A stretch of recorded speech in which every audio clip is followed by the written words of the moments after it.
नमस्कार दोस्तों, अभी हम इस वीडियो में आप लोगों को 15 फरवरी के दिन जो आप लोगों का पहला पेपर हिंदी का होने वाला है उसके लिए 100% टकराने वाला ऑब्जेक्टिव क्वेश्चन बता रहे हैं। दोस्तों आप लोग एग्जाम से पहले एक बार अवश्य देखकर इस क्वेश्चन को ज़रूर जाना है, क्योंकि दोस्तों मैं कल आपको लाइव में 100 ही ऑब्जेक्टिव क्वेश्चन बता पाया था। हम आप लोगों के लिए 180 को ऑब्जेक्टिव क्वेश्चन गेस किए थे, जिसमें प्रथम पाली और द्वितीय पाली दोनों लोगों का ऑब्जेक्टिव क्वेश्चन था।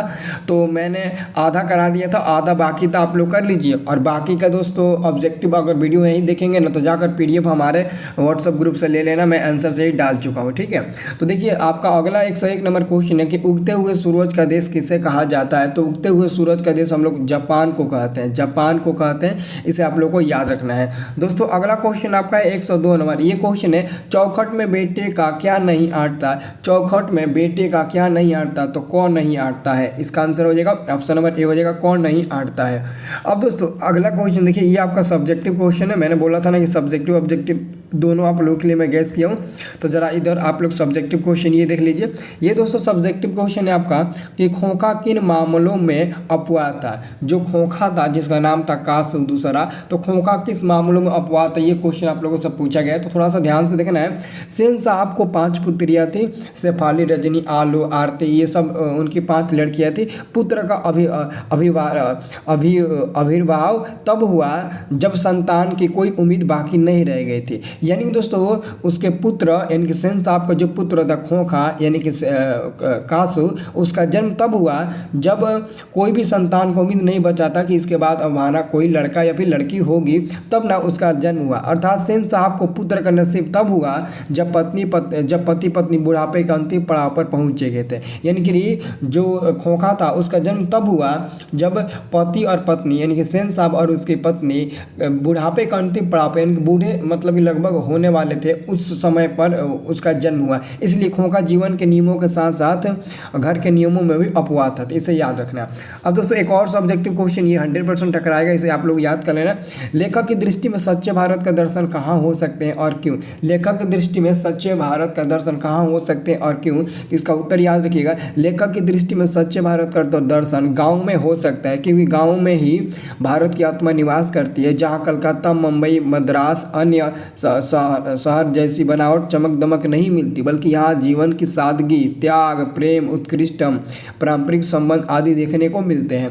तो कवि ने कहा है कि अगर आपको सच्चे भारत का दर्शन करना है तो आप गाँव में चले जाइए, ठीक है। तो याद रखना। अब दोस्तों अगला क्वेश्चन आपका आता है ऑब्जेक्टिव, मंगू के कितने भाई थे। दोस्तों मंगू के कितने भाई थे, यानी कि मंगू माँ के 2 पुत्र 2 पुत्रियाँ थी। तो मंगू के 2 भाई थे। इसका आंसर याद रखना 2, आपका ऑप्शन नंबर ए मिल जाएगा, ये भूलना नहीं आप लोगों को। अगला क्वेश्चन है पराई माँ ही छेदती है कान। पराई माँ ही कान छेदती है, ये क्या है दोस्तों, कहावत होती है। ये कहावत होती है। आंसर आपको मिल जाएगा 104 का ऑप्शन नंबर ए हो जाएगा। जैसे कि दोस्तों अगला क्वेश्चन है, किसने कहा था कि अगहन महीने में मंगू ठीक हो जाएगी। तो कुसुम ने कहा था ना, नहीं ज्योतिषी ने कहा था। किसने कहा था, ज्योतिषी ने कहा था। ऑलरेडी कुसुम तो ठीक होकर आई थी, ज्योतिषी ने कहा था कि आने वाले अगहन के महीने में मतलब ना मंगू ठीक हो जाएगी। अब देखिए अगला क्वेश्चन है, माँ के लिए कौन सा माँ आराध्या देव बन गया था। माँ के लिए कौन सा माँ आराध्या देव बन गया था। तो अगहन का महीना माँ जी के लिए ना आराध्या देव बन गया था। इसे आप लोग को याद रखना है। अगला दोस्तों क्वेश्चन है, मंगू कब से पागल थी। मंगू कब से पागल थी। तो मंगू जन्म से ही पागल थी। मंगू जन्म से ही पागल थी। यहाँ पर आंसर आपका डी नंबर हो जाएगा। अब दोस्तों अगला क्वेश्चन थोड़ा ध्यान से देखिएगा। अगला क्वेश्चन आपका पूछा गया अगला क्वेश्चन, कन्या विद्यालय में पढ़ने वाली लड़की जो बाद में पागल हो गई उसका नाम क्या था। तो कुसुम नाम था। कुसुम लड़की जो थी ना वो जन्म से पागल नहीं थी। जब वो कन्या विद्यालय में पढ़ रही थी ना स्कूल में, तब वो पागल हुई थी। और पागल होने के बाद वो हॉस्पिटल में गई थी ना, तो वो ठीक होकर आ गई थी और वही राय दी थी मतलब कि मंगू को ही अस्पताल में ले जाने के लिए। माँ कहानी किस भाषा से अनुदित है। तो आपका गुजराती भाषा हो जाएगा। गुजराती भाषा, इसे आप लोग को याद रखना है, क्या हो जाएगा, गुजराती भाषा हो जाएगा। अगला दोस्तों क्वेश्चन आपका है, अगला आपका क्वेश्चन है, मंगू की माँ अस्पताल को किसकी उपमा देती थी। तो गौशाला की उपमा देती थी। इसे याद रखना, ए नंबर मिल जाएगा। अगला दोस्तों क्वेश्चन आपका है, अगला क्वेश्चन 11 नंबर है कि ईश्वर पेटलीकर किस भाषा के कथाकार है। तो ईश्वर पेटलीकर जो है ना वो गुजराती भाषा के हैं, क्योंकि ईश्वर पेटलीकर माँ पाठ के लेखक हैं। तो माँ जो पाठ है वो गुजराती भाषा के हैं। अगला क्वेश्चन है, मंगू को लोग कहाँ भर्ती कराने की सलाह देते थे।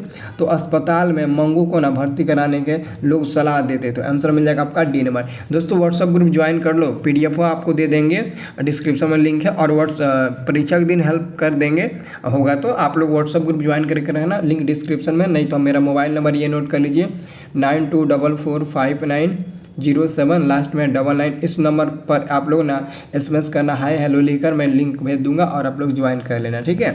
अब दोस्तों अगला क्वेश्चन है, मंगू की प्राकृतिक मौत को माँ क्या मानती थी? तो माँ मुक्ति मानती थी। कब? जब उसकी मौत प्राकृतिक हो तब। अब दोस्तों अगला क्वेश्चन है, मंगू की बड़ी बहन का क्या नाम था? मंगू की बड़ी बहन का नाम था कम्मू। कम्मू मंगू के बड़ी बहन का नाम था, इससे आप लोग याद करना, कम्मू नाम था, ठीक है। अब दोस्तों मैं अगला क्वेश्चन की बात करूं कि काला पानी किसका लोकप्रिय उपन्यास है? ईश्वर पेटलीकर हो जाएंगे, ईश्वर पेटलीकर। आंसर आपका दोस्तों मिल जाएगा ईश्वर पेटलीकर, डी नंबर मिल जाएगा। अब दोस्तों अगला क्वेश्चन आपका जनता में प्रत्यय आपको बता देना है। जनता शब्द में प्रत्यय क्या होता है? तो जनता शब्द में आपका ता प्रत्यय हो जाएगा, यहाँ पर आपका मिल जाएगा सी नंबर दोस्तों आंसर, ता प्रत्यय होता है जनता में। और अगला क्वेश्चन है बढ़िया में कौन, बढ़िया शब्द में प्रत्यय बताना है, तो ईया हो जाएगा, ईया, क्योंकि दोस्तों ये ढी है ना, ये ढी है, इसका मतलब होता है यहाँ पर छोटी ई और लास्ट में या है, तो इसमें या जोड़ देंगे तो बढ़िया या हो जाएगा। ऑप्शन नंबर आपका डी नंबर मिलेगा। अब देखो अगला क्वेश्चन, कौष्टक में कौन सा शब्द प्रत्यय है? तो उक हो जाएगा, उक हो जाएगा। ऑप्शन नंबर आपका मिल जाएगा दोस्तों ए नंबर मिल जाएगा, इसे याद रखना। अब दोस्तों अगला मैं क्वेश्चन की बात करूँ, भूखड़ शब्द का प्रत्यय, देखो भूखड़ शब्द का प्रत्यय क्या? अक्कड़ हो जाएगा, भूखड़ अक्कड़, तो अक्कड़ हो जाएगा दोस्तों, यहाँ पर आप लोग याद रखना, ऑप्शन नंबर ए मिल जाएगा 119 का, भूखड़ का अक्कड़ होता है। अगला मैं क्वेश्चन बात करूँ, चिल्लाहट शब्द में प्रत्यय बता देना। चिल्लाहट दोस्तों, चिल्लाहट में आहट होता है ना, आहट होता है, चिल्लाहट में क्या होता है? आहट होता है, इसे आप लोग को याद रखना है।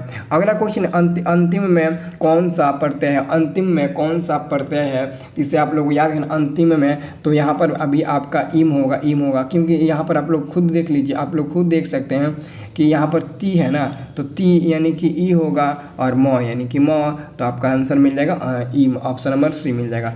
अगला क्वेश्चन, चलती शब्द में प्रत्यय आपको बता देना है। चलती में तो लास्ट में ती है ना, तो आपका मिल जाएगा ती, चलती हो जाएगा, यही आपका प्रत्यय हो जाएगा। अगला क्वेश्चन है, रंगीली शब्द में प्रत्यय बताना है। तो दोस्तों यहाँ पर गी है ना, ई गी का मतलब पता है क्या होता है? बड़ी ई होता है इसका, अगर वही इसमें होता ना तो छोटी ई होता, तो यहाँ पर क्या होगा हमारा दोस्तों ये बड़ी ई और आपका ली हो जाएगा, ली हो जाएगा, यानी कि आंसर आपका मिल जाएगा दोस्तों बी नंबर मिल जाएगा। समझ में आ रहा है ना।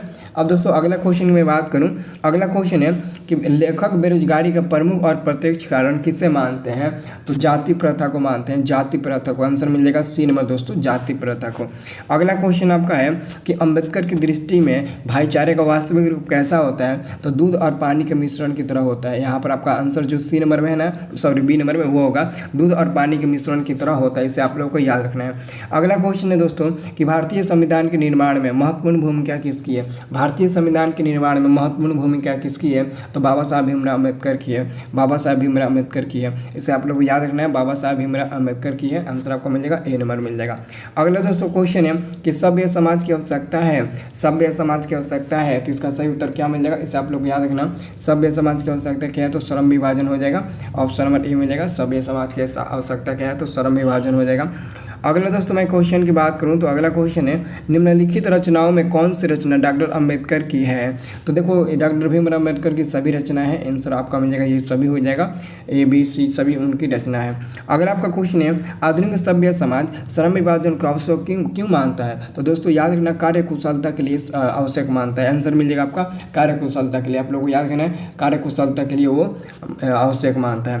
अब दोस्तों अगला क्वेश्चन आपका है, अगला क्वेश्चन ध्यान से देखिएगा, ये दोस्तों क्वेश्चन थोड़ा सा छोटा कर लेता हूँ इस क्वेश्चन को। ये क्वेश्चन है श्रम विभाजन और जाति प्रथा पाठ बाबा साहब भीमराव अम्बेडकर के किस भाषण से संपादित अंश है? तो एनिलिएशन ऑफ कास्ट हो जाएगा, एनिलिएशन ऑफ कास्ट। आंसर आपका मिल जाएगा दोस्तों सी नंबर, एनिलिएशन ऑफ कास्ट मिल जाएगा। अब दोस्तों एक अगला क्वेश्चन आपका सब्जेक्टिव दो क्वेश्चन बनता है, इन दोनों में से एक सब्जेक्टिव क्वेश्चन 100% आएगा, हो सकता है कि एक प्रथम पाली में और द्वितीय पाली में एक पूछे, तो इसे आप लोग को हर हालत में याद कर लेना है। दोस्तों आपका इधर का सब्जेक्टिव क्वेश्चन है, हर वर्ष मतलब हर वर्ष, समझ रहे हो ना, तो हर वर्ष अभिनयों में कब और कैसा समारोह हुआ करता है? तो आप उत्तर में लिखिएगा, हर वर्ष अभिनयों में गर्मियों में फ्रांस और यूरोप का एक अत्यंत प्रसिद्ध तथा लोकप्रिय रंग समारोह हुआ करता है। बस यही लिख देना है कि हर वर्ष अभिनयों में गर्मियों में फ्रांस और यूरोप का एक अत्यंत प्रसिद्ध तथा लोकप्रिय रंग समारोह हुआ करता है। बस यही आप लोग को लिखना है। और अगला क्वेश्चन आपका है कि गुर्जर प्रतिहार कौन थे? गुर्जर प्रतिहार कौन थे? तो आप लोग को इसका आंसर लिखना है, गुर्जर प्रतिहार बाहर से भारत आए थे। गुर्जर प्रतिहार बाहर से भारत आए थे। ईसा की 8वीं सदी के पूर्वार्ध में इन्होंने अवंती प्रदेश पर अपना अधिकार जमाने के बाद इन्होंने कन्नौज पर अधिकार किया।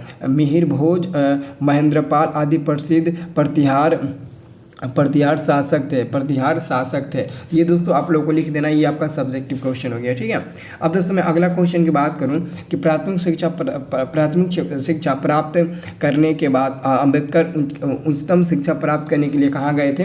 तो मैंने बोला था ना दोस्तों, ये न्यूयॉर्क गए थे। तो आंसर आपका मिल जाएगा, ऑप्शन नंबर आपका मिल जाएगा ये सिनेमा न्यूयॉर्क गए थे, इसे याद रखना। अब दोस्तों अगला क्वेश्चन है, अम्बेडकर के चिंतन व रचनात्मक के लिए प्रेरक कौन व्यक्ति थे? तो सभी हो जाएंगे, यहाँ पर सभी हो जाएंगे, बुद्ध हो जाएंगे, कबीर हो जाएंगे, ज्योतिबा फूले, यानी आंसर आपका मिल जाएगा डी नंबर, इसे याद रखना। अब दोस्तों अगला क्वेश्चन की बात करूँ, जाति पाति तोड़र मंडल भाषण लाहौर में कब हुआ था? लाहौर में कब हुआ था? इसे आप लोग को याद रखना दोस्तों, 1936 में हुआ था। कब हुआ था? 1936 में हुआ था, 1936 में हुआ था। अब दोस्तों अगला क्वेश्चन आप लोगों से पूछा गया कि वास्तविक शब्द में पढ़ते हैं। दोस्तों वास्तविक बी है ना, इसका मतलब क्या हुआ? छोटा ई हुआ, छोटा ई, और आपका क हो जाएगा तो ईक हो जाएगा, ऑप्शन नंबर आपका डी नंबर मिल जाएगा। अगला क्वेश्चन है झूला। झूला शब्द में पढ़ते आपको बता देना है, तो झूला आ लास्ट में आ रहा है ना, तो वही आपका हो जाएगा आ हो जाएगा, ये आप लोग याद रखना, आ हो जाएगा। अगला आपका क्वेश्चन दोस्तों, अगला क्वेश्चन है रामधारी सिंह दिनकर का जन्म किस जिले में हुआ था? रामधारी सिंह दिनकर का जन्म दोस्तों हुआ था, उनका जन्म बेगूसराय जिला में हुआ था। इसे आप लोग को याद करना है, बहुत इंपॉर्टेंट क्वेश्चन है दोस्तों। रामधारी सिंह दिनकर का जन्म ना बेगूसराय जिला में सिमरिया में शायद हुआ था, इसे आप लोग को याद रखना है, बहुत इंपॉर्टेंट क्वेश्चन है ये दोस्तों। अगला क्वेश्चन है दिनकर को ज्ञानपीठ पुरस्कार किस रचना प्राप्त हुआ था? तो उर्वशी पर, आंसर आपका मिल जाएगा उर्वशी पर, इसे याद रखना। अब दोस्तों अगला क्वेश्चन है मिट्टी की अबोध मूर्तें कौन है? तो जनता मिट्टी की अबोध मूर्तें हैं, इसे आप लोग को याद रखना है, ठीक है।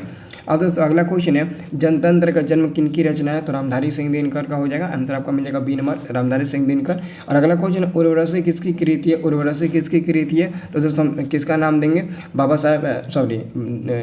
किसका नाम देंगे? तो रामधारी सिंह दिनकर का नाम देंगे, इसे आप लोग को याद रखना है। अब दोस्तों मैं अगला क्वेश्चन की बात करूँ, अगला क्वेश्चन आप लोग ध्यान से दिए, दिनकर के किस लिए सिंहासन खाली करने की बात करते हैं? जो दिनकर है वो किसके लिए सिंहासन खाली करने की बात करते हैं? जनता के लिए। वो कहते हैं कि जनता आ रही है, जल्दी सिंहासन खाली करो, तो यहाँ पर आंसर आपका मिलेगा 141 का, ऑप्शन नंबर ए मिलेगा। अगला क्वेश्चन दोस्तों, दिनकर किस वाद के प्रमुख कवि है? दिनकर किस वाद के प्रमुख कवि है? तो ये क्वेश्चन बहुत इंपॉर्टेंट है, इसका आप लोग आंसर याद रखना हमेशा आप लोग। तो इसका आप लोग आंसर याद रखना, वो कौन से कवि दिनकर किस वाद के प्रमुख कवि थे? तो पूर्व छायावाद हो जाएगा, आंसर आपका मिल जाएगा, ऑप्शन नंबर ए मिल जाएगा। अगला क्वेश्चन है दिनकर का जन्म कब हुआ था? दोस्तों दिनकर का जन्म 1908 ईस्वी में हुआ था, 1908 ईस्वी में रामधारी सिंह दिनकर का जन्म हुआ था, इसे भी आप लोग याद रखना। अगला क्वेश्चन है दिनकर के अनुसार किन की दृष्टि में जनता का फल दूध मुही बच्चे की तरह है? तो इसका आंसर आपका क्या हो जाएगा दोस्तों? इसका आंसर आप लोग याद रखना, बहुत इंपॉर्टेंट क्वेश्चन है। इसका आंसर यहाँ पर मिलेगा दोस्तों बी नंबर मिलेगा, राजनेतागण, आंसर आपका मिलेगा बी नंबर। अगला क्वेश्चन है दिनकर जी के माता का क्या नाम था? दोस्तों रामधारी सिंह दिनकर के जो माता थी ना, उनका क्या नाम था? तो उनके माता का नाम था दोस्तों मनोरूप देवी उनके माता श्री का नाम था, याद रखना। और उनके पिताश्री का नाम पूछा, दिनकर जी के पिताश्री का क्या नाम था? उनके पिताश्री का नाम था रवि सिंह। क्या नाम था दोस्तों? रवि सिंह, याद रखना, बहुत इंपॉर्टेंट क्वेश्चन है। सिमरिया में उनका जन्म हुआ था, बेगूसराय के सिमरिया में इनका जन्म हुआ था। रामधारी सिंह दिनकर ने अपनी पढ़ाई कहाँ तक किया था? उन्होंने अपनी पढ़ाई कहाँ तक किया था? तो BA ऑनर्स तक किया था उन्होंने, आंसर आपका मिलेगा, आंसर बी नंबर मिलेगा। अब दोस्तों मैं अगला क्वेश्चन की बात करूँ, किसे सिंहासन खाली करने की बात कही गई है? किसे? राजतंत्र और सामंतवाद दोनों को ना सिंहासन खाली करने की बात कही गई है। तो दोस्तों ये इसके आंसर आप लोग याद रखना, क्योंकि जनता आ रही है, जल्दी से आप लोग सिंहासन खाली करिए, ये बात कही गई है। अगला दोस्तों मैं क्वेश्चन की बात करूँ तो ये क्वेश्चन वास्तविक में दोस्तों पढ़ते क्या होगा? होगा, इक पढ़ते हो जाएगा, छोटा ई आपका होगा। ये क्वेश्चन 2 बार ऑलरेडी रिपीट हो गया दोस्तों, ठीक है ना। तो इसका आप लोग आंसर याद रखना। अब दोस्तों मैं अगला क्वेश्चन की बात करूँ, संज्ञा या सर्वनाम के जिस रूप से वाक्य किसी अन्य शब्दों के साथ उनका संबंध सूचित हो, उसे हम लोग क्या कहते हैं, तो दोस्तों उसे हम लोग कारक कहते हैं। और कारक कितने प्रकार के होते हैं, कारक 8 प्रकार के होते हैं। कारक कितने प्रकार के, तो कारक 8 प्रकार के होते हैं, इसे आप लोग को याद रखना है। कारक कितने प्रकार के होते हैं, तो 8 प्रकार के होते हैं। अगला दोस्तों मैं क्वेश्चन की बात करूँ तो मैं पर किस कारक की विभक्ति है, मैं पर किस कारक की विभक्ति है, तो अधिकरण हो जाएगा। ऑप्शन नंबर ए मिलेगा अधिकरण, इसे आप लोग को याद रखना है। ऑप्शन नंबर ए मिलेगा आपका अधिकरण मिल जाएगा। अगला हमारा क्वेश्चन दोस्तों, अगला क्वेश्चन है श्याम कलम से लिखता है किस कारक का उदाहरण है, श्याम कलम से लिखता है किस कारक का उदाहरण है, तो आप लोग को याद रखना है श्याम कलम से लिखता है करण, कर्ता ने तो कर्म से तो कर्म होगा, कर्ता ने करण से तो करण से आपका मिल जाएगा। ये आपका आंसर मिलेगा दोस्तों, डी नंबर मिलेगा, इसे याद रखना, डी नंबर वाला हो जाएगा। अगला क्वेश्चन, मैं आपकी शरण में आया हूँ, मैं आपकी शरण में आया हूँ, यहाँ पर दोस्तों आपका अधिकरण मिल जाएगा। यहाँ पर क्या हो जाएगा, अधिकरण हो जाएगा, इसे आप लोगों को याद रखना है। अधिकरण आपका मिल जाएगा बी नंबर, इसे आप लोगों को याद रखना है। अगला मैं क्वेश्चन की बात करूँ तो कारक के कितने भेद होते हैं, कारक के कितने भेद होते हैं दोस्तों, कारक के कितने भेद होते हैं, 8 भेद होते हैं, इसे याद रखना। कारक के कितने भेद होते हैं, कुल कारक के 8 भेद होते हैं। अगला दोस्तों मेरा क्वेश्चन है कि किस वाक्य में अपदान कारक है, किस वाक्य में अपदान कारक है, तो गंगा हिमालय से निकलती है तो हमेशा के लिए निकलती है, अपदान होगा, अपदान से जुदाई यहाँ पर आपको मिल जाएगा, सी नंबर आंसर मिल जाएगा।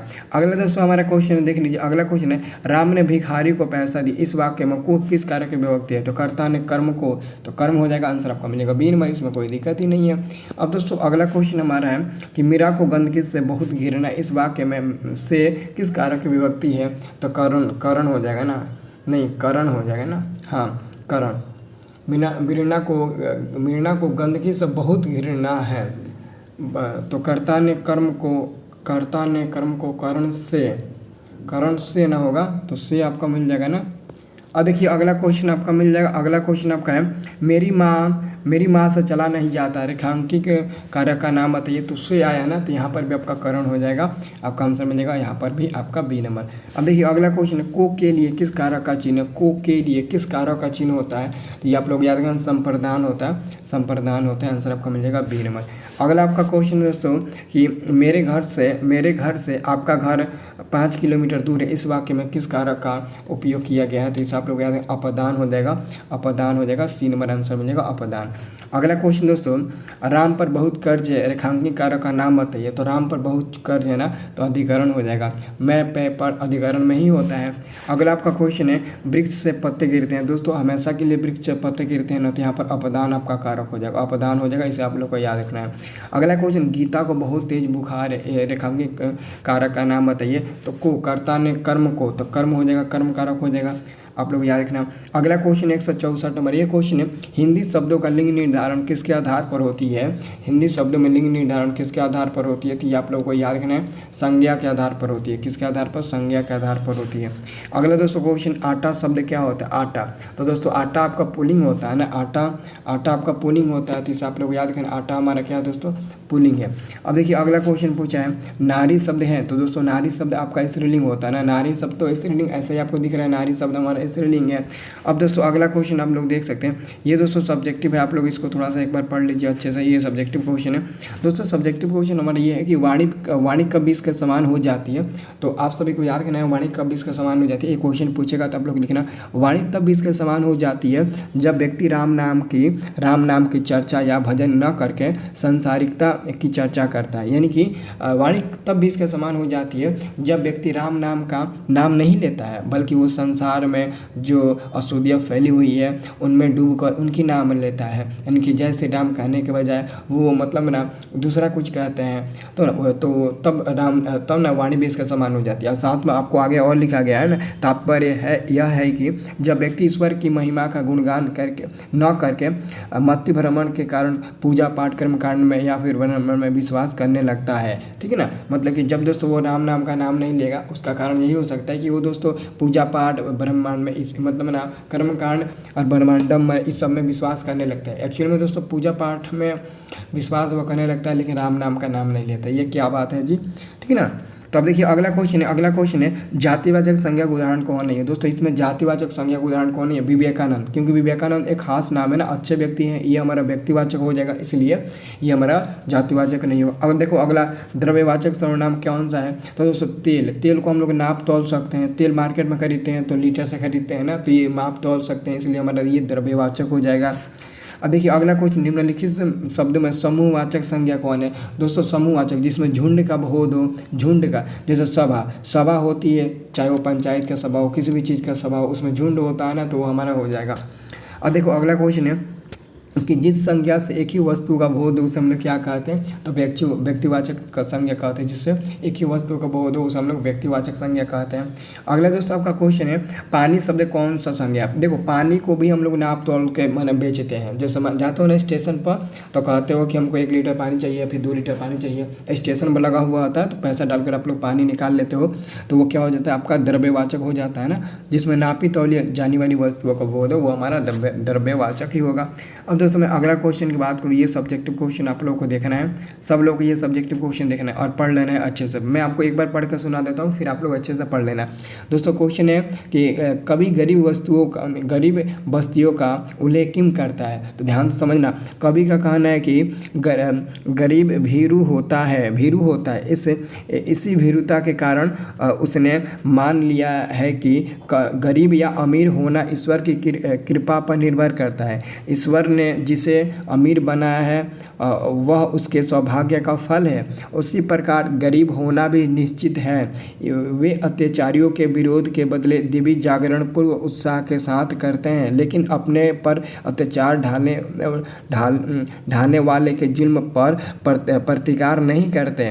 कवि ने गरीब बस्तियों का उल्लेख कर यह स्पष्ट करना चाहा कि अज्ञानता के अंधकार में डूबा व्यक्ति अपने अधिकार के अनजान होता है, अपने अधिकार से अनजान होता है, ठीक है ना, और इसी से वह शोषण का शिकार होता है और हर जुल्म को ईश्वर का विधान मानकर सहन करता है। ये मैंने मतलब ना वो लेखक ने इसके बारे में बताया, तो ये आप लोग एक बार पढ़ लेना, आप लोगों को याद हो जाएगा। अब दोस्तों मैं बात कर देता हूँ, आप लोगों ने सारे चैप्टर का नाम और लेखक का नाम भी याद करा देता हूँ, तो ये वीडियो आपके लिए बहुत इंपॉर्टेंट रहेगा। तो क्या करें दोस्तों, आपको पता ना श्रम विभाजन और जाति प्रथा पाठ के लेखक कौन है? भीमराव अम्बेडकर जी हो जाएंगे। विष के दांत पाठ के लेखक कौन है? नील विलोचन शर्मा जी हो जाएंगे। भारत से हम क्या सी पाठ के लेखक हो जाएंगे? Max Muller. और नाखून क्यों बढ़ते हैं इस पाठ के लेखक है हजारी प्रसाद द्विवेदी, जिनका जन्म 1907 ईस्वी में हुआ था, ये भी मैंने आपको बताया था। अब दोस्तों मैं अगला क्वेश्चन बात करूँ तो नागरी लिपि के पाठ के लेखक है गुणाकर मूले। बहादुर पाठ के लेखक है अमरकांत। और परंपरा का मूल्यांकन पाठ के लेखक है रामविलास शर्मा, जो आपका ये किस विद्या की है तो निबंध हो जाएगा। जीत में निरखा पाठ के लेखक है बिरजू महाराज, इनका जन्म 1938 में लखनऊ में हुआ था, उत्तर प्रदेश की राजधानी। अगला कुछ अभिनयों के लेखक कौन? अशोक वेजपेयी जी हो जाएंगे। मछली पाठ के लेखक कौन है? विनोद कुमार शुक्ला हो जाएंगे। नौबत खाने में इबादत पाठ के लेखक कौन है? तो यतीन्द्र मिश्र हो जाएंगे। और शिक्षा और संस्कृति के लेखक कौन हो जाएगा? महात्मा गांधी, जिनका जन्म 2 अक्टूबर 1869 ईस्वी में हुआ था, गुजरात के पोरबंदर में। अब दोस्तों चलिए अगला क्वेश्चन देख लेते हैं। दोस्तों अगला क्वेश्चन फिर आपका यहाँ पर सब्जेक्टिव क्वेश्चन मिल गया। ये दोस्तों क्वेश्चन है कि जातिवाद के पोषक उसके पक्ष में क्या तर्क देते हैं, इसके बाद फिर आपको ऑब्जेक्टिव बताएंगे। तो जातिवाद के पोषक उसके पक्ष में क्या तर्क देते हैं, तो इसे आप लोग को याद रखना है दोस्तों। जातिवाद के पोषकों का कहना है कि कर्म के अनुसार जाति का विभाजन हुआ था। इस विभाजन से लोगों में वंशगत व्यवसाय में निपुणता आती है, अर्थात कार्यकुशलता में वृद्धि होती है। आधुनिक सभ्य समाज कार्यकुशलता के लिए श्रम विभाजन को आवश्यक मानते हैं, जबकि जाति प्रथा भी श्रम विभाजन का ही एक रूप है। यही दोस्तों ये क्वेश्चन आएगा ना तो 100% 2 नंबर में आप लोग मार देना, ये बाजी मार देना क्वेश्चन आएगा। तो अब एक और क्वेश्चन दोस्तों कि मनुष्य बार बार नाखूनों को क्यों काटता है? आपको पता है ना मनुष्य नाखून बार बार क्यों काटता है? आप भी बार बार काटते हैं, हम भी काटते हैं, इसका रीजन क्या है चलिए हम आपको बताते हैं। देखिए उसका उत्तर में हम लोग लिखेंगे नाखून मनुष्य की पाशविक वृत्ति का प्रतीक है। मनुष्य इसे बार बार काटकर अपनी पशुता को मिटाना चाहता है। वो चाहता है कि उसके पास बर्बर युग का कोई अवशेष न रह जाए, इसी उद्देश्य से मनुष्य बार बार नाखून को काटता है। अब आप लोग बताइए, जिस नाखून से हम पुरातन युग में यानी कि प्राचीन युग में ना मतलब कि हथियार बनाए थे, उसी से हम अपना सारा काम करते थे, उसी से शिकार करते थे, सब काम करते थे। अब उसी नाखून को हम अपने शरीर से हटाना चाहते हैं, लेकिन नाखून कम वक्त इसके ऐसा है कि वो आपके शरीर से हटने का नामो नहीं लेता है। आप आज काटो 2 दिन के बाद वो बढ़ जाता है। वो कहता है कि तुम मेरे पुराने मित्र हो, हम कैसे तुमको छोड़ सकते हैं, तुम कुछ भी कर लो, मेरे को मारो डालो, कुछ भी करो, मैं तुम्हारा साथ नहीं छोड़ूंगा। ये होता है दोस्तों, ठीक है ना। अब दोस्तों अगला क्वेश्चन, सिख धर्म के प्रवर्तक कौन थे? तो गुरु गोविंद सिंह। ये गुरु गोविंद सिंह सिख संप्रदाय के 10वें गुरु थे। इसे आप लोग याद रखना, सिख संप्रदाय के ये 10वें गुरु थे। इसे आप लोग को अच्छे से याद रख लेना है, ठीक है ना दोस्तों। अब दोस्तों इधर थोड़ा सा आप लोग का सब्जेक्टिव क्वेश्चन, ये आप लोग देख लीजिए। सब्जेक्टिव क्वेश्चन है, देवनागरी लिपि में कौन कौन सी भाषाएं लिखी जाती है, ये आप लोग लिख लीजिए, ठीक है ना। ये बहुत इंपॉर्टेंट क्वेश्चन है, बस ऐसा ही आप लोगों के 2 मिनट में याद हो जाएगा। देवनागरी लिपि में देखिए, देवनागरी लिपि में संस्कृत, प्राकृत, हिंदी तथा इसकी विविध बोलियाँ नेपाली आदि लिखी जाती है। यहाँ तक कि दोस्तों नेपाली, प्राकृत, हिंदी, संस्कृत ये सब दोस्तों देवनागरी लिपि के अंतर्गत आती है। लेकिन तमिल, मलयालम, तेलुगु ये सब दोस्तों साउथ इंडियन वाली भाषा है, दक्षिण भारत की भाषाएं हैं, तो वो हमारा इसमें नहीं आएगा। तो यही पूछेगा, आप लोग लिख देना। अगर दोस्तों साउथ इंडियन का पूछेगा ना तो बता देना साउथ फिल्म में कौन कौन सा भाषा वाला आप लोग फिल्म देखते हैं, आप लोग लिख देना वो, ठीक है ना। और अगला आपका क्वेश्चन है सब्जेक्टिव, लेखक ने किन भारतीय लिपियों से देवनागरी लिपि का संबंध बताया है? तो लेखक ने संस्कृति, प्राकृतिक, गुजराती, बंगला तथा दक्षिण भारतीय भाषाओं से देवनागरी लिपि का संबंध बताया है, ये आप लोग लिख देना। अब दोस्तों एक और 2 सब्जेक्टिव है, ये सब्जेक्टिव क्वेश्चन है, डुमराव की महत्ता का कारण से है। डुमराव की महत्ता किस कारण से? तो आप लोग उत्तर लिखना, विश्व प्रसिद्ध शहनाई वादक उस्ताद बिस्मिल्लाह खां का जन्म स्थान डुमराव था, इसी कारण डुमराव की महत्ता है। साथ ही शहनाई में प्रयुक्त होने वाली रीड या नरकट एक प्रकार का गन्ना सा पौधा जो खोखला होता है, डुमराव में से सोन नदी के किनारे पर पाई जाती है। इनके परदादा उस्ताद सलाद हुसैन खां डुमराव के ही निवासी थे। तो ये आप लोग लिख देना अच्छे से पढ़कर। और दोस्तों लास्ट आपका सब्जेक्टिव और ऑब्जेक्टिव आज का क्वेश्चन है कि गांधी जी बढ़िया शिक्षा किसे मानते थे? तो गांधी जी के अनुसार अहिंसक प्रतिरोध सबसे उदात्त और बढ़िया शिक्षा है। ऐसी शिक्षा जिससे बालक जीवन संग्राम में प्रेम से घृणा को, सत्य को तथा कष्ट सहन से हिंसा को आसानी से जितना सीखें, वही बढ़िया शिक्षा होता है। तो दोस्तों ये अगर आपको आज का वीडियो अच्छा लगा हो, कमेंट, लाइक, शेयर, सब्सक्राइब सब कुछ कर लेना आप लोग, ठीक है ना। और पूरा दोस्तों जोश के साथ आप लोग इसको पढ़ लेना, पूरा ये इंपॉर्टेंट क्वेश्चन है। आपको ना एग्जाम में पूरा यहीं से क्वेश्चन मिलेगा, सब एग्जाम के बाद हम आपको मिलाएंगे वीडियो दिखा, ठीक है ना।